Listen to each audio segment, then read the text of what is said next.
Lettre encyclique de sa sainteté le pape Léon XIII sur la très sainte Eucharistie, Mire Caritatis. À nos vénérables frères, les patriarches, primats, archevêques, évêques et autres ordinaires en paix et communion avec le siège apostolique. Léon XIII, pape. Vénérables frères, salut et bénédiction apostolique. Les exemples d'admirable charité pour le salut des hommes que notre Seigneur Jésus-Christ nous a donnés d'une façon si éminente ont été jusqu'à présent, en raison de la sainteté de notre ministère, et seront jusqu'à notre dernier soupir, avec le secours de Jésus-Christ, l'objet de notre étude et de notre imitation. Dans ces temps si violemment hostiles à la vérité et à la justice, nous n'avons jamais cessé, autant qu'il était en nous, et notre très récente lettre apostolique en est une nouvelle preuve, par nos enseignements, nos avertissements, nos actes, de prendre toutes les mesures qui nous paraissaient les plus efficaces, soit pour repousser la contagion de multiples erreurs, soit pour ranimer la vigueur de la vie chrétienne. Parmi ces actes, il en est deux de date plus récente, étroitement liés l'un à l'autre, et dont le souvenir nous console bien à propos au milieu de tant de causes de tristesse qui nous accablent. Le premier, c'est que nous avons jugé très salutaire de consacrer par une solennité spéciale le genre humain tout entier au cœur sacré du Christ Rédempteur. Le second, c'est que nous avons très vivement exhorté tous les chrétiens à s'attacher à celui-là même qui, soit pour les individus, soit pour la société, est divinement la voie, la vérité et la vie.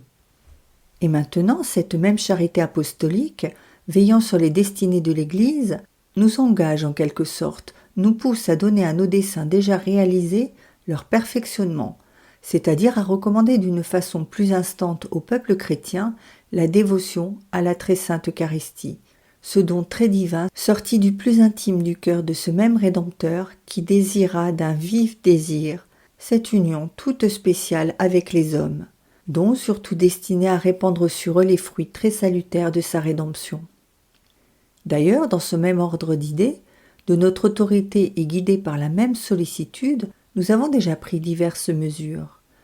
Il nous est doux de rappeler entre autres que nous avons confirmé de notre approbation et enrichi de privilèges les nombreux instituts et associations consacrés à l'adoration perpétuelle de la divine hostie, que nous avons travaillé à ce que des congrès eucharistiques se tinssent avec la solennité convenable et un égal profit, que nous avons donné à ces œuvres et à celles qui ont le même but, comme patron céleste Pascal Baillon, remarquable par sa dévotion envers le mystère eucharistique. C'est pourquoi, vénérables frères, il nous plaît de vous entretenir de quelques points touchant ce même mystère, pour la défense et la gloire duquel l'Église a constamment exercé son zèle, de célèbres martyrs ont versé leur sang, la science et l'éloquence d'hommes d'élite ainsi que les diverses arts ont si magnifiquement rivalisé. Notre but est de rendre plus évidente et plus sensible la vertu de l'Eucharistie, et surtout sa très grande efficacité pour subvenir aux nécessités présentes. Et puisque le Christ notre Seigneur, sur la fin de sa vie mortelle, laissa ce monument de son amour immense envers les hommes et ce puissant secours pour la vie du monde, nous qui sommes très proches du terme de notre vie, nous ne pouvons rien souhaiter de plus heureux que de pouvoir exciter et fortifier dans toutes les âmes des sentiments de gratitude et de légitime dévotion envers ce sacrement adorable, qui est, à nos yeux, le gage principal de nos espérances et de la réalisation du salut et de la paix, objet des vœux inquiets de tous. En nous voyant estimer qu'il faut surtout pourvoir, par de semblables remèdes et de tels appuis, aux besoins d'un siècle si profondément troublé et accablé de tant de misère, il se rencontrera certainement des hommes qui s'étonneront, et qui peut-être accueilleront nos paroles avec un insolent dédain. Cela provient surtout de l'orgueil. Quand ce vice pénètre dans les âmes, nécessairement languit en elles la foi chrétienne, qui demande une soumission très religieuse de l'esprit. Et dès lors, des ténèbres épaisses leur cachent les vérités divines, de sorte qu'à beaucoup s'applique cette parole, ils blasphèment tout ce qu'ils ignorent. Mais loin de nous la pensée d'abandonner pour cela le dessein que nous avons conçu. Nous déploierons au contraire un zèle beaucoup plus ardent à apporter la lumière aux fidèles bien intentionnés et à demander à Dieu, dans une pieuse et fraternelle prière, pardon pour ceux qui tournent nos saints mystères en dérision. Connaître d'une foi intègre la vertu de la très sainte Eucharistie telle qu'elle est, c'est connaître telle qu'elle est l'œuvre que Dieu fait homme a, dans sa toute-puissante miséricorde, accomplie en faveur du genre humain. Car la même foi qui nous oblige à confesser et à honorer le Christ comme le souverain auteur de notre salut, qui, par sa sagesse, ses lois, ses enseignements, ses exemples et l'effusion de son sang, a renouvelé toutes choses, nous contraint également à le croire et à l'adorer ainsi réellement présent dans l'Eucharistie où il demeure lui-même très véritablement jusqu'à la fin des temps, au milieu des hommes, et, en maître et pasteur plein de bonté, en intercesseur tout-puissant auprès de son Père, pour puiser en lui-même et leur répartir avec une éternelle abondance les bienfaits de sa rédemption. Qui considérera attentivement et religieusement les bienfaits émanant de l'Eucharistie comprendra que le plus excellent et le plus éminent est celui qui contient tous les autres, quels qu'ils soient. C'est en effet de l'Eucharistie que se répand dans les hommes cette vie qui est la véritable vie. Le pain que je donnerai est ma chair pour la vie du monde. Ce n'est pas de cette seule manière, nous l'avons enseigné ailleurs, que le Christ est la vie, lui qui a déclaré que le but de sa venue parmi les hommes était de leur apporter une véritable abondance d'une vie plus humaine. Je suis venu afin qu'ils aient la vie et qu'ils l'aient surabondamment. Et, en effet, personne ne l'ignore, dès que la bonté et l'humanité de Dieu notre Sauveur apparurent sur la terre, il se fit sentir une certaine force créatrice d'un ordre de choses tout nouveau et se répandant dans toutes les veines de la société civile et domestique. Dès lors, de nouveaux rapports s'établirent entre l'homme et son semblable. De nouvelles lois régirent la société et les individus. De nouveaux devoirs furent imposés. Les institutions, les sciences et les arts prirent un nouvel essor. Mais ce qui est le principal, c'est que les cœurs et les esprits furent ramenés à la vérité de la religion et à la pureté des mœurs. Bien plus, une vie toute céleste et toute divine nous fut communiquée. C'est ce que signifient assurément ces expressions fréquemment rappelées dans la Sainte Écriture. Bois de vie, parole de vie, livre de vie, couronne de vie, et en particulier pain de vie. La vie dont nous parlons a beaucoup de ressemblances avec la vie naturelle de l'homme, et celle-ci est entretenue et fortifiée par la nourriture. Celle-là doit donc être sustentée et ranimée par son aliment propre.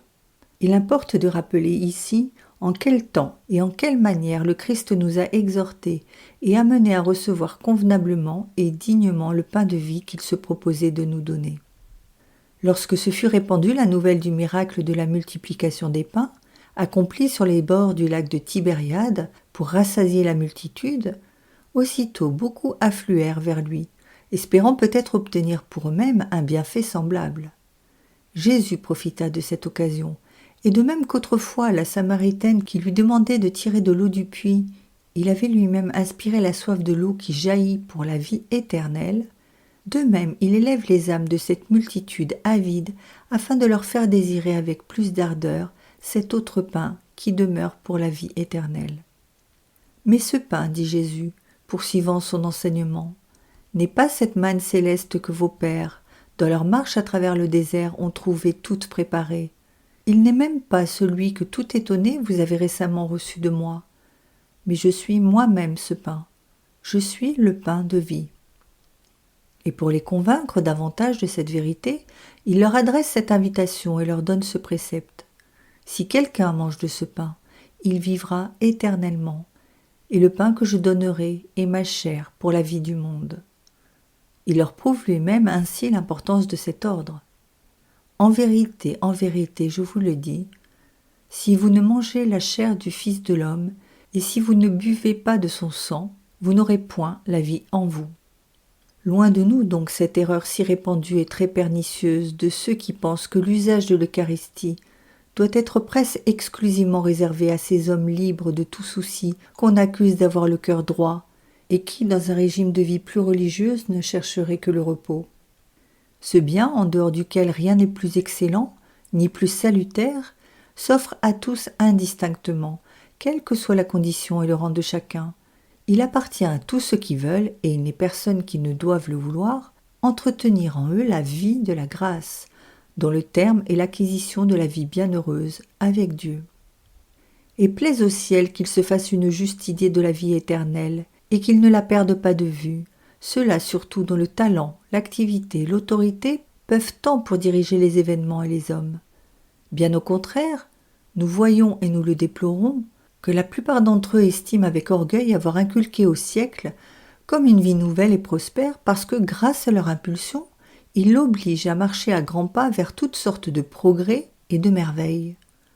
En réalité, de quelque côté qu'on dirige ses regards, on verra la société humaine, si elle s'éloigne de Dieu, au lieu de jouir de la tranquillité qu'elle désire, en proie au contraire à l'angoisse et à l'agitation, comme le malade tourmenté par une fièvre brûlante. Pendant qu'elle aspire anxieusement à la prospérité en laquelle elle met son unique espoir, elle la voit disparaître et lui échapper au moment où elle croit la posséder. Les hommes, en effet, et les États dépendent nécessairement de Dieu, de sorte qu'ils ne peuvent vivre, ni se mouvoir, ni faire quelque bien, sinon en Dieu, par Jésus-Christ, de qui ont découlé et découlent abondamment tous les biens les meilleurs et les plus précieux. Or, la source et le principe de tous ces biens est surtout la Sainte Eucharistie. Celle-ci entretient, fortifie cette vie dont la privation nous cause un si grand chagrin, et accroît merveilleusement cette dignité humaine dont on fait maintenant un si grand cas. En effet, quoi de plus grand et de plus désirable que de devenir autant que possible participant et associé de la nature divine. Or, c'est précisément ce que le Christ nous accorde dans l'Eucharistie, par laquelle il s'attache et s'unit encore plus étroitement l'homme élevé par la grâce jusqu'à la divinité. Il y a en effet cette différence entre l'aliment du corps et celui de l'âme, que celui-là se change en notre propre chair, tandis que celui-ci nous change en lui. Et à ce propos, voici ce que saint Augustin fait dire au Christ lui-même.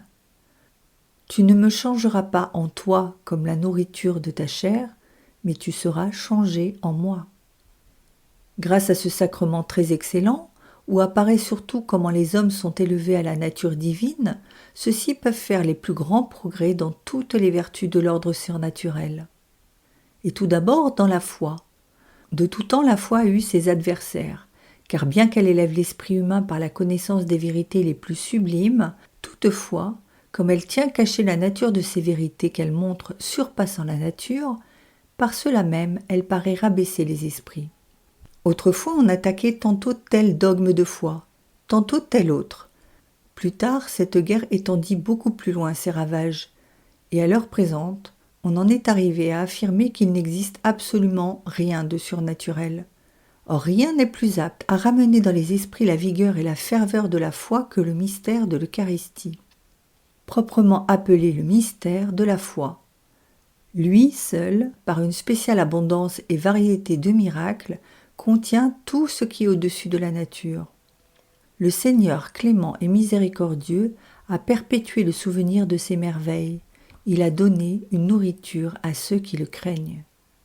Si Dieu, en effet, a fait tout ce qui est au-dessus de la nature, il l'a rapporté à l'incarnation du Verbe, par laquelle devait s'opérer la restauration et le salut du genre humain. Selon le mot de l'apôtre, il s'est proposé de restaurer dans le Christ tout ce qui est dans le ciel et tout ce qui est sur la terre. L'Eucharistie, au témoignage des saints-pères, doit être considérée comme une continuation et une extension de l'incarnation. Par elle, la substance du Verbe incarné est unie à chacun des hommes, et le suprême sacrifice du calvaire est renouvelé d'une manière admirable selon cette prophétie de Malachie. « En tout lieu est sacrifiée, est offerte à mon nom une oblation pure. » Ce miracle, le plus grand de tous en son genre, est accompagné de miracles innombrables. Ici, toutes les lois de la nature sont suspendues. Toute la substance du pain et du vin est changée en le corps et le sang du Christ. Les espèces du pain et du vin, ne contenant aucune réalité, sont soutenues par la puissance divine. le corps du Christ se trouve présent simultanément en autant de lieux qu'il y a de lieux où le sacrement s'accomplit simultanément. Et pour obtenir à l'égard d'un si grand mystère une plus grande soumission de la raison humaine, des miracles accomplis jadis et de nos jours, et dont il existe de remarquables témoignages publics en plus d'un lieu, lui viennent pour ainsi dire en aide et contribuent à la gloire de l'Eucharistie. Ce sacrement, nous le voyons, entretient donc la foi, nourrit l'esprit, détruit les systèmes des rationalistes et nous montre surtout les splendeurs de l'ordre surnaturel. Néanmoins, l'affaiblissement de la foi aux vérités divines n'est pas uniquement l'œuvre de l'orgueil dont nous avons parlé plus haut. Il est dû aussi à la dépravation du cœur. Car, si c'est un fait d'expérience que meilleures sont les mœurs d'un homme, plus vive aussi est son intelligence, par contre les plaisirs de la chair émoussent les esprits. La prudence païenne l'a reconnu et la sagesse divine l'a prédit. Mais c'est surtout dans l'ordre des choses divines que les voluptés charnelles obscurcissent la lumière de la foi et même, par une juste réprobation de Dieu, l'éteignent. De nos jours, le désir insatiable de ces plaisirs de la chair brûle tous les hommes, qui, même dès leur plus tendre jeunesse, ressentent les effets de cette contagion morbide. Le remède à un mal si affreux se trouve dans l'Eucharistie. Son premier effet est, en augmentant la charité, de réprimer la passion. Saint Augustin dit en effet « L'aliment de celle-ci, de la charité, est l'affaiblissement de la passion, et sa perfection est l'absence de passion. » En outre, comme l'a enseigné saint Cyril d'Alexandrie, la chair très chaste de Jésus comprime l'insolence de notre chair. Le Christ, en effet, existant en nous, apaise la loi de la chair sévissant dans nos membres. Bien plus, le fruit tout particulier et très doux de l'Eucharistie est celui que signifiait cette prophétie. Qu'y a-t-il de bon en lui, dans le Christ, et qu'y a-t-il de beau, si ce n'est le froment des élus et le vin qui fait germer les vierges ? C'est-à-dire ce désir fort et constant de la sainte virginité, qui, même en un siècle plongé dans les délices, fleurit dans l'Église catholique sur une étendue de jour en jour plus vaste et avec une abondance toujours croissante. Partout, on le sait bien, il est une source de progrès et de gloire pour la religion et pour la société. Voici un autre effet de ce sacrement.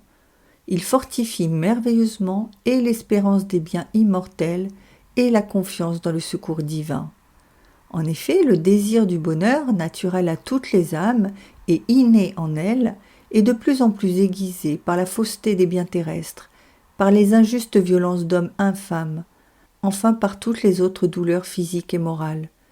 Or l'auguste sacrement de l'Eucharistie est à la fois la cause et le gage du bonheur et de la gloire, non pour l'âme seule, mais aussi pour le corps. Car, tout en enrichissant les âmes de l'abondance des biens célestes, il les inonde de joie très douce, bien supérieure à ce qu'imaginent et espèrent les hommes. Il les soutient dans l'adversité, leur donne des forces dans le combat pour la vertu, les garde pour la vie éternelle et les conduit en leur fournissant en quelque sorte les vivres nécessaires au voyage. Quant au corps, fragile et sans force, cette divine hostie lui communique le germe de la résurrection future. Le corps immortel du Christ lui infuse une semence d'immortalité qui, un jour, se lèvera et portera ses fruits. Que cette double sorte de biens doivent en résulter pour l'âme et pour le corps, l'Église a toujours enseigné, conformément à l'affirmation du Christ. Celui qui mange ma chair et boit mon sang a la vie éternelle, et je le ressusciterai au dernier jour. Notre sujet nous amène à considérer, et c'est pour nous d'un grand intérêt, que l'Eucharistie, instituée par notre Seigneur comme un mémorial éternel de sa passion, démontre aux chrétiens la nécessité de s'amender efficacement. Jésus, en effet, a dit à ses premiers prêtres « Faites ceci en mémoire de moi », c'est-à-dire faites-le pour rappeler mes douleurs, mes amertumes, mes angoisses, ma mort sur la croix. C'est pourquoi ce sacrement et ce sacrifice est une exhortation constante à faire pénitence en tout temps et à supporter les plus grandes souffrances. Il est aussi une grave et sévère condamnation de ces plaisirs que les hommes sans pudeur vantent et exaltent si fort. Toutes les fois que vous mangerez ce pain et boirez ce calice, vous annoncerez la mort du Seigneur jusqu'à ce qu'il vienne. En outre, si nous recherchons sérieusement les causes des maux présents, nous verrons qu'ils découlent de ce que la charité des hommes entre eux s'est ralentie en même temps que se refroidissait leur amour pour Dieu. Ils ont oublié qu'ils sont fils de Dieu et frères en Jésus-Christ. Ils ne se soucient que de leur intérêt personnel. Quant aux affaires d'autrui, non seulement ils les négligent, mais souvent ils les attaquent et s'en emparent. De là, entre les diverses classes de citoyens, des troubles et de fréquents conflits. L'arrogance, la dureté et les fraudes chez les puissants, chez les petits la misère, l'envie et les divisions. En vain cherche-t-on à remédier à ces maux par des lois prévoyantes, par la crainte du châtiment et par les conseils de la prudence humaine. Il faut, comme nous l'avons rappelé plus d'une fois et plus au long, se préoccuper et s'efforcer d'obtenir que les diverses classes de citoyens, par un mutuel échange de bons offices, contractent entre elles une union dont Dieu soit le principe et qui produise des œuvres conformes à l'esprit fraternel et à la charité de Jésus-Christ. Le Christ l'a apporté à la terre et il a voulu que tous les cœurs soient embrasés de cette vertu, la seule qui puisse procurer, même pour la vie présente, un peu de bonheur et à l'âme et au corps. Par elle, en effet, l'amour immodéré de soi est réfréné chez l'homme.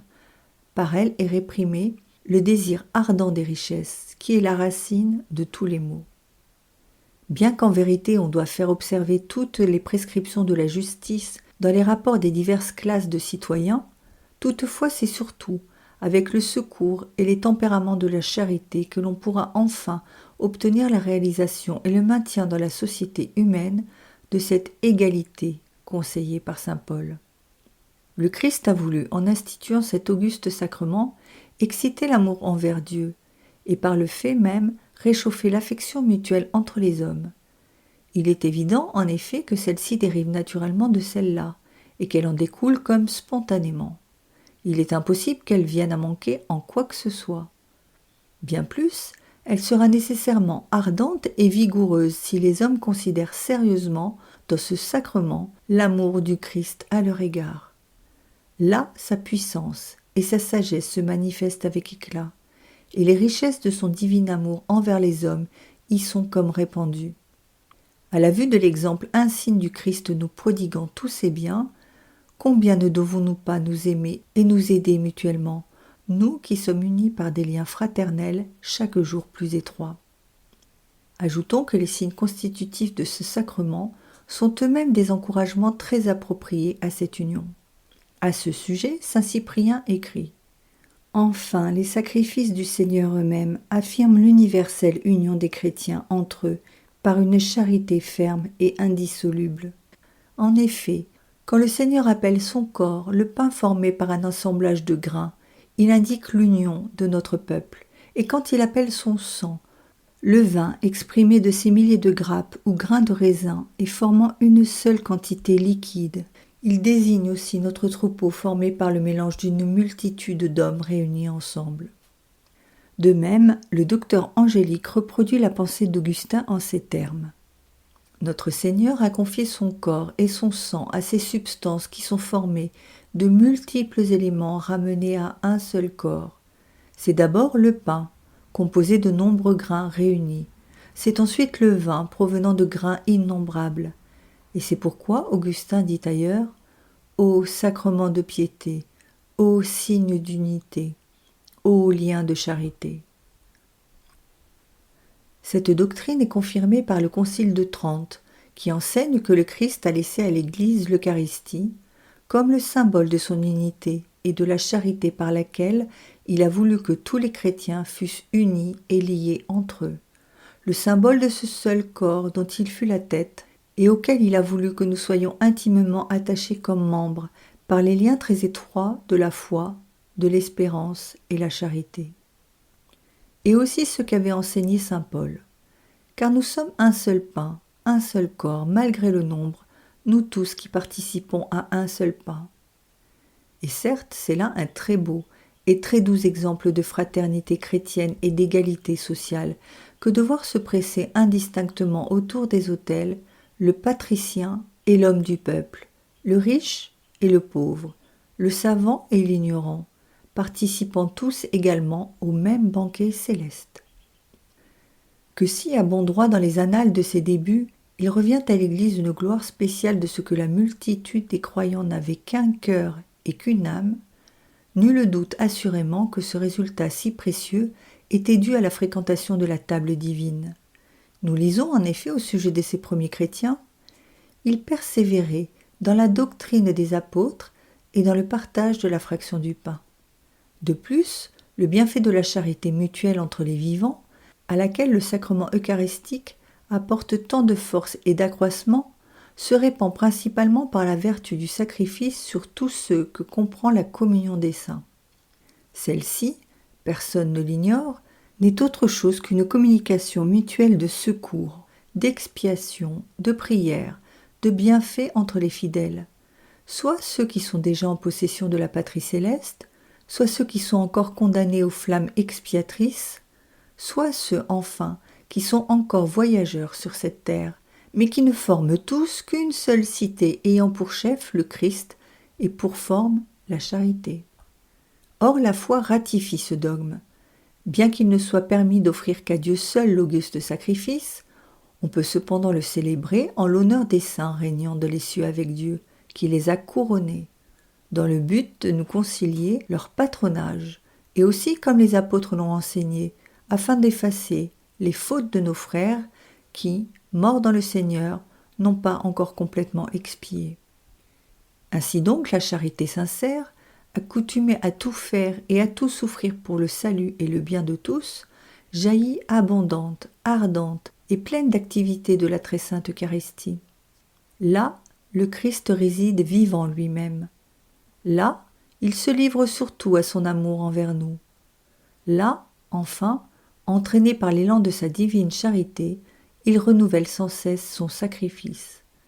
Ainsi, il est facile de voir à quelle source les hommes apostoliques ont puisé leur force pour leur dur labeur, et d'où les institutions catholiques, si nombreuses et si diverses, qui ont bien mérité de la famille humaine, tirent leur inspiration, leur puissance, leur perpétuité et leurs heureux résultats. Ces quelques enseignements à propos d'un sujet si vaste seront, nous n'en doutons pas, féconds en fruits de salut pour le peuple chrétien si par vos soins, vénérables frères, ils sont en temps opportun exposés et recommandés. Mais ce sacrement est si grand et si abondant en toutes sortes de vertus que personne ne pourra jamais ni en célébrer assez éloquemment les louanges, ni par ses adorations l'honorer comme il le mérite.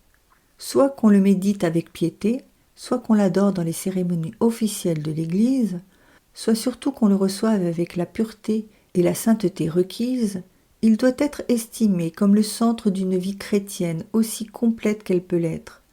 Tous les autres modes de piété, quels qu'ils soient, conduisent et aboutissent en dernière analyse à l'Eucharistie. Mais c'est surtout dans ce mystère que se réalise et s'accomplit chaque jour la bienveillante invitation et la promesse plus bienveillante encore du Christ.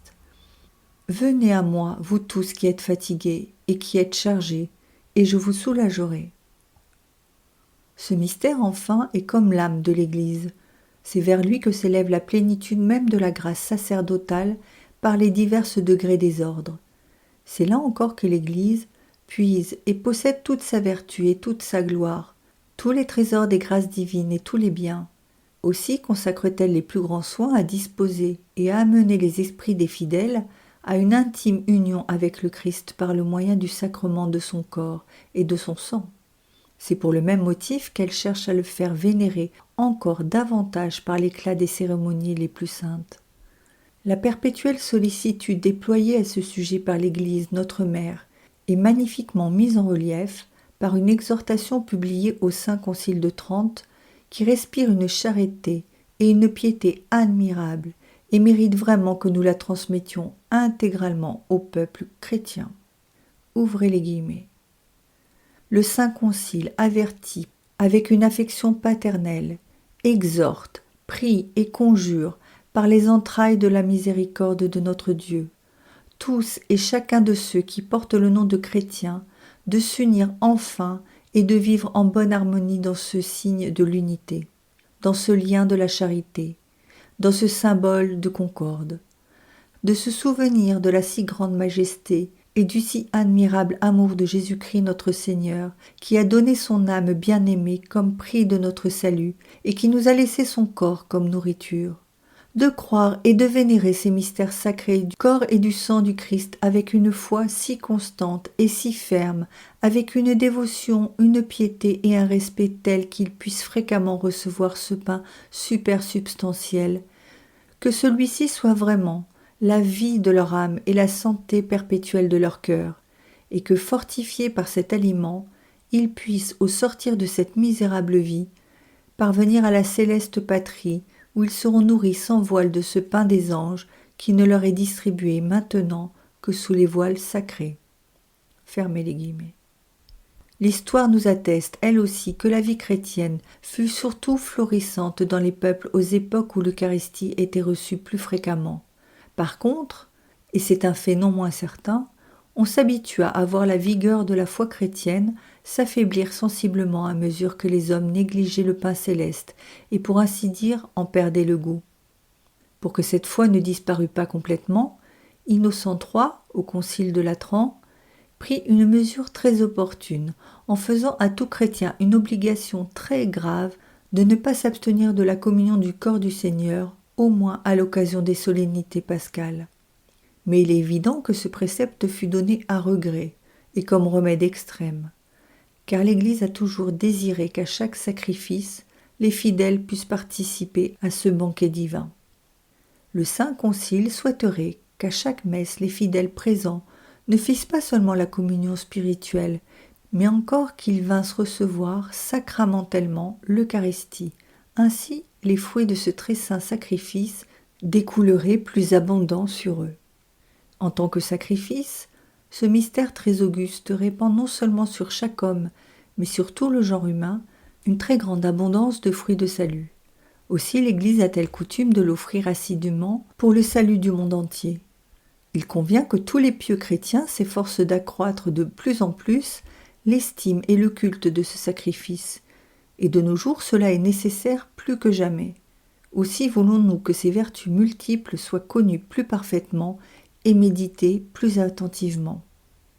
Les principes suivants sont manifestement reconnus par les lumières naturelles de la raison. Dieu, créateur et conservateur, possède sur les hommes, soit à titre privé, soit au point de vue public, un pouvoir suprême et absolu. Tout ce que nous sommes et tout ce que nous avons de bon, individuellement et dans la société, nous vient de la libéralité divine. En retour, nous devons témoigner à Dieu le plus grand respect comme à notre maître et une très vive reconnaissance comme à notre principal bienfaiteur. Et cependant, aujourd'hui, combien compte-t-on d'hommes qui pratiquent et observent ces devoirs avec la piété qui convient ? S'il y eut jamais une époque qui afficha l'esprit de révolte contre Dieu, c'est assurément celle-ci, où de nouveau retentissent plus fort contre le Christ ces cris impies. Nous ne voulons pas que celui-ci règne sur nous.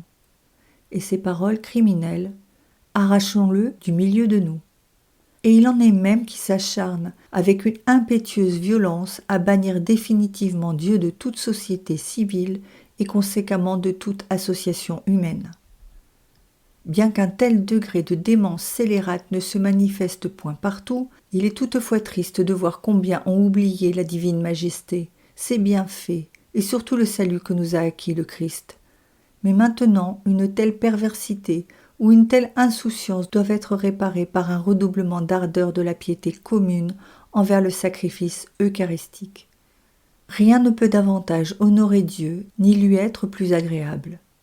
Divine, en effet, est la victime qui est immolée. Par elle, donc, nous rendons à l'auguste Trinité tout l'honneur qu'exige son immense dignité. Nous offrons aussi à Dieu le Père un holocauste d'un prix et d'une douceur infinie, son Fils unique. D'où il résulte que non seulement nous rendons grâce à sa bienveillance, mais que nous nous acquittons entièrement à l'égard de notre bienfaiteur. De ce si grand sacrifice, nous pouvons et nous devons recueillir encore un double fruit des plus précieux. La tristesse envahit l'esprit de qui réfléchit à ce déluge de turpitude qui s'est répandu partout après que la puissance divine eut été, comme nous l'avons dit, laissée de côté et méprisée. Le genre humain semble en grande partie appeler sur lui la colère du ciel. Du reste, cette moisson d'œuvres coupables qui se lève est mûre elle-même pour la juste réprobation de Dieu. Il faut donc exciter les fidèles pieux et zélés à s'efforcer d'apaiser Dieu qui punit les crimes et d'obtenir pour un siècle de calamité des secours opportuns. Sachons que ces résultats doivent être demandés surtout par ce sacrifice, car nous ne pouvons satisfaire pleinement les exigences de la divine justice, ni obtenir en abondance les bienfaits de la clémence divine, que par la vertu de la mort du Christ. Il a voulu que cette vertu d'expiation et de prière demeurât entière dans l'Eucharistie. Celle-ci n'est pas une vaine et simple commémoration de sa mort, mais en est la reproduction véritable et merveilleuse, bien que mystique et non sanglante. D'ailleurs, nous éprouvons une grande joie, il nous plaît de le déclarer, de voir qu'en ces dernières années, les âmes des fidèles ont commencé à se renouveler dans l'amour et la dévotion envers le sacrement de l'Eucharistie, ce qui nous fait espérer des temps et des événements meilleurs.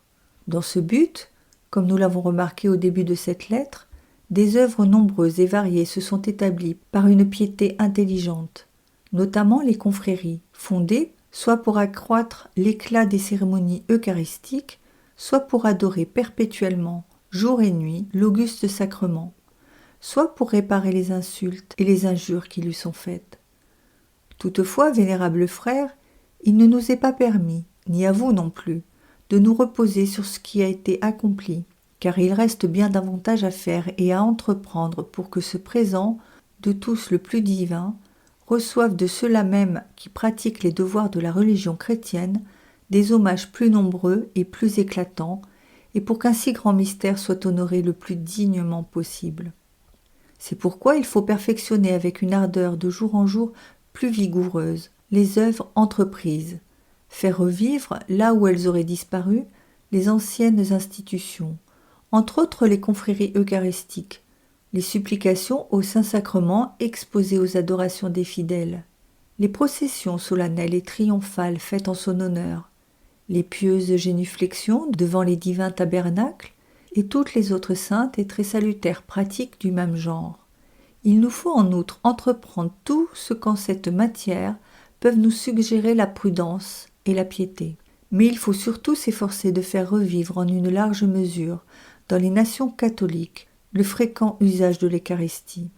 C'est ce qu'enseigne l'exemple de l'Église naissante, rappelé plus haut, les décrets des conciles, l'autorité des pères et des hommes les plus saints de toutes les époques. Comme le corps, l'âme a souvent besoin de nourriture. Or, la Sainte Eucharistie lui offre l'aliment de vie par excellence. C'est pourquoi il faut dissiper les préjugés des adversaires, les vaines craintes d'un grand nombre, et absolument écarter les raisons spécieuses de s'abstenir de la communion. Car il s'agit d'une dévotion qui, plus qu'une autre, sera utile au peuple chrétien, soit pour détourner notre siècle de son inquiète sollicitude pour les biens périssables, soit pour faire renaître et entretenir constamment en nos âmes l'esprit chrétien. Sans nul doute, les exhortations et les exemples donnés par les classes élevées, surtout le zèle et l'activité du clergé, y contribueront puissamment. En effet, les prêtres, que le Christ Rédempteur a chargé d'accomplir et de dispenser les mystères de son corps et de son sang, ne peuvent assurément mieux le remercier du très grand honneur qu'ils ont reçu qu'en s'efforçant de développer de tout leur pouvoir la gloire eucharistique de Jésus-Christ et, suivant les désirs de son cœur très saint, d'inviter et d'attirer les âmes des hommes aux sources salutaires d'un si auguste sacrement et d'un si grand sacrifice. Puisse, c'est notre bien vif désir, les fruits excellents de l'Eucharistie devenir chaque jour plus féconds en heureux résultats pour l'accroissement de la foi, de l'espérance, de la charité, en un mot de toutes les vertus chrétiennes, et par là guérir et faire progresser la société elle-même. Plaise au ciel de rendre de plus en plus éclatants les desseins de la prévoyante charité de Dieu qui a institué et perpétué un tel mystère pour la vie du monde. Fortifiés par cette espérance, vénérables frères, comme gage des faveurs divines et comme preuve de notre affection, nous vous accordons de tout cœur la bénédiction apostolique à chacun de vous, à votre clergé, ainsi qu'à votre peuple. donné à Rome, près Saint-Pierre, le 28 mai, la veille de la fête du Très Saint-Sacrement, en l'année 1902, de notre pontificat la 25e, Léon XIII,